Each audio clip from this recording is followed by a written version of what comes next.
In this topic, we're going to look at the different types of immunity and vaccination. So by the end of this topic, you should be able to state the different types of immunity. So you've got natural active, natural passive, artificial active, and artificial passive. State the different types of vaccines. What are the features of an effective vaccination program? And what are the problems with vaccination?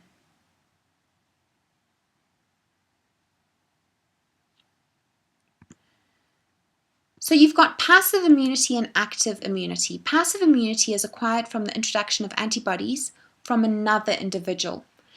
Active immunity is due to the individual's own immune system. So how to remember it is you are actively fighting off the pathogen. You've got artificial passive, natural active, artificial active.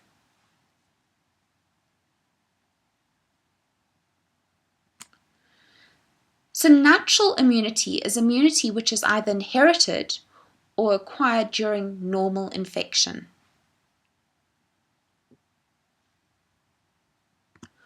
Artificial immunity is immunity acquired as a result of the deliberate exposure of the body to antibodies or antigens in non-natural circumstances.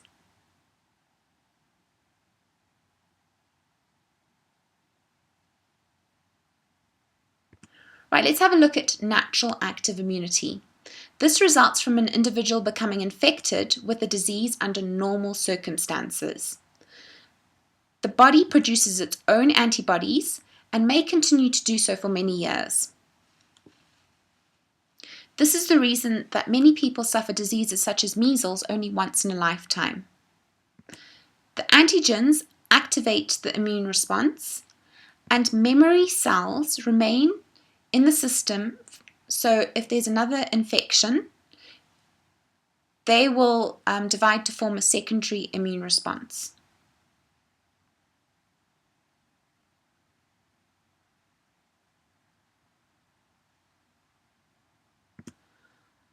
Artificial active immunity forms the basis of immunization.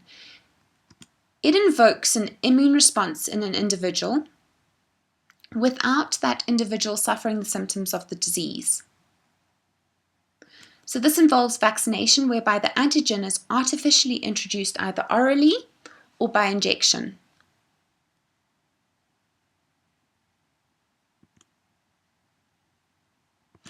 It will initiate an immune response which will also make memory cells that result in long-term immunity.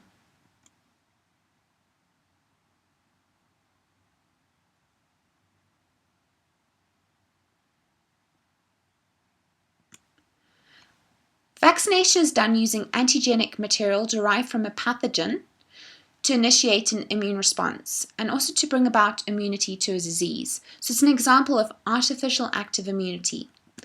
Examples include living attenuated microorganisms, dead microorganisms, genetically engineered microorganisms, and toxoids. Let's have a look at these in a little bit more detail.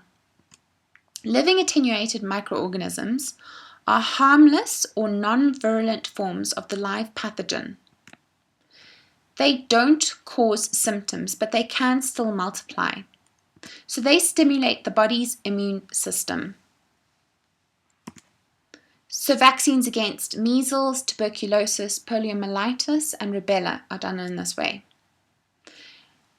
And vaccinations using living attenuated microorganisms are the most effective, so they don't usually need boosters.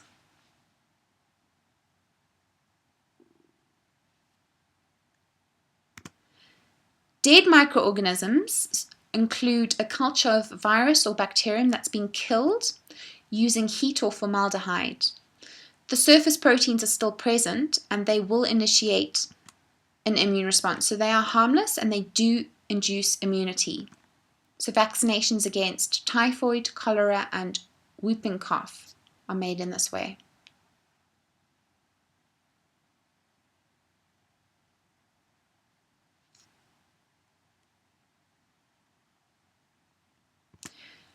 Genetically engineered microorganisms can be produced in which the genes for the antigen production are transferred from a harmful organism to a harmless one.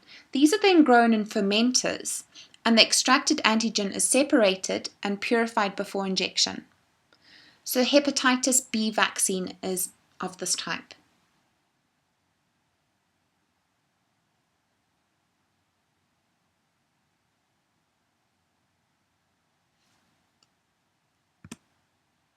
Toxoids are exotoxins from bacteria. The bacteria are made harmless by heat or formalin, but the antigens are still present. If these are injected, they will initiate antibody formation without giving any symptoms of the disease. So vaccines against tetanus and diphtheria are made in this way.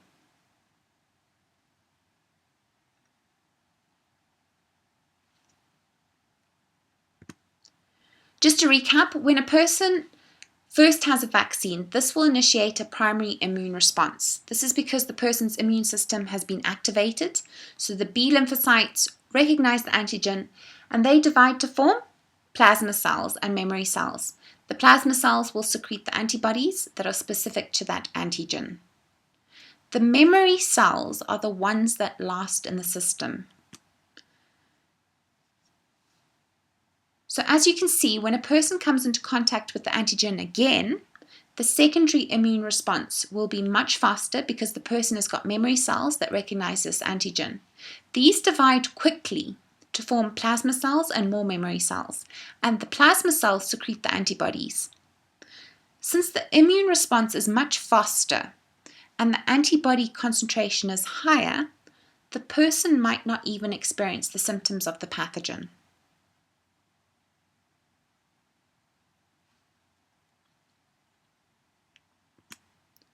So let's have a look at passive immunity. Remember that passive immunity is acquired from the introduction of antibodies from another individual. So you've got artificial passive immunity and natural passive immunity. Natural passive immunity occurs when an individual receives antibodies from its mother. So when it's a fetus, it receives antibodies from the mother via the placenta, and then when the baby is born, it still receives antibodies from the mother through the milk.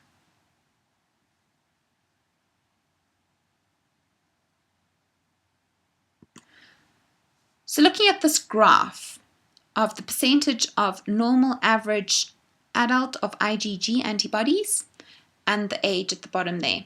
Newborn infants have got immature immune systems. So as I mentioned, their protection comes from the maternal antibodies that have crossed the placenta, and they remain in the infant after birth for some time.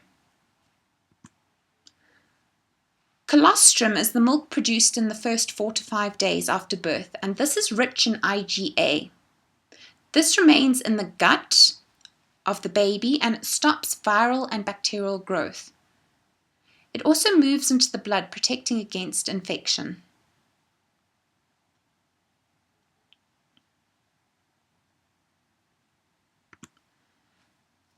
The infant's only protected against diseases that the mother has encountered, and the immunity is not permanent. So as the B and T cells mature in the infant, so the infant's own immune system takes over. So you can see that crossing over in the graph there.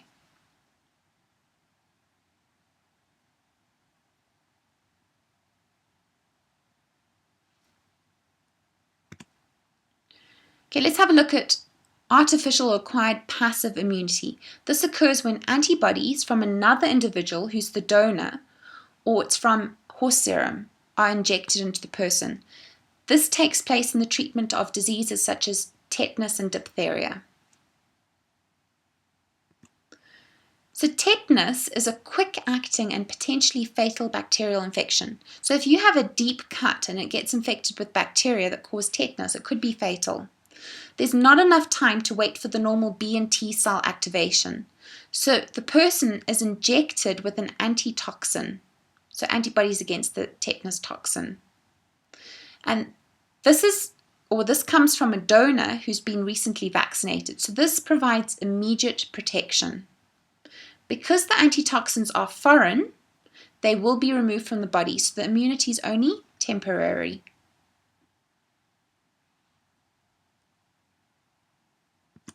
Right, let's look at the features of a successful vaccination program.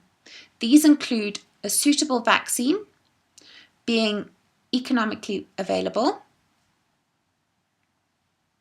So it must be able to be produced in a sufficient quantity to immunize all of the vulnerable population.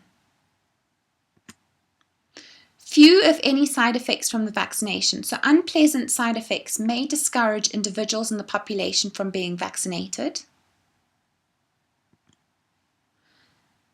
The mechanisms to produce, store, and transport the vaccine. This normally involves technology or technologically advanced equipment, hygienic conditions, and refrigerated transport. The means of administering the vaccine properly at the appropriate time. So this involves training staff with appropriate skills at different centres throughout the population.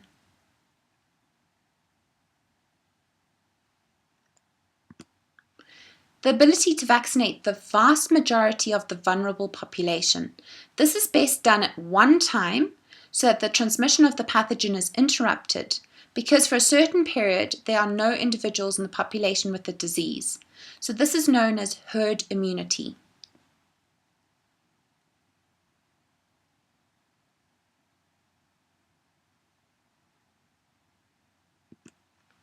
And finally, problems with vaccination. Poor immune systems do not develop B and T cell clones, and protein malnutrition, which causes poor antibody production. Vaccination with live pathogens may cause outbreaks of infection. This is because if the pathogens passed out in the feces during the primary immune response, so what you need to do is you use herd immunity, which I mentioned earlier, so that you vaccinate a large community all at the same time, and this breaks the cycle of transmission. Or you can immunize the infants before they're infected.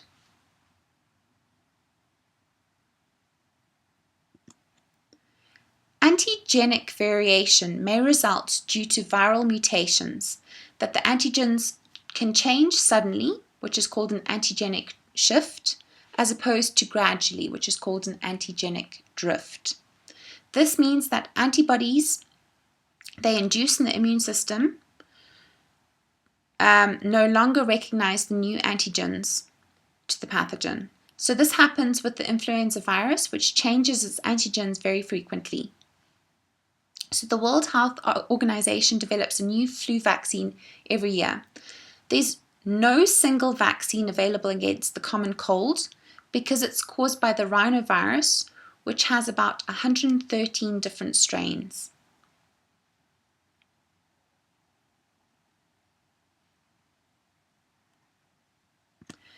And then finally, antigenic concealment. This is when the pathogen may be concealed in the host cell, so the plasma cells cannot reach it. For example, the plasmodium is hidden in a red blood cell. Some worms coat themselves in the host proteins. The pathogens may also invade the immune system by parasitizing macrophages or T cells. The immune system cannot respond quickly enough before the parasite hides. So gut parasites, for example, the Vibrio cholera, remain in the lumen of the gut where the antibodies cannot reach them.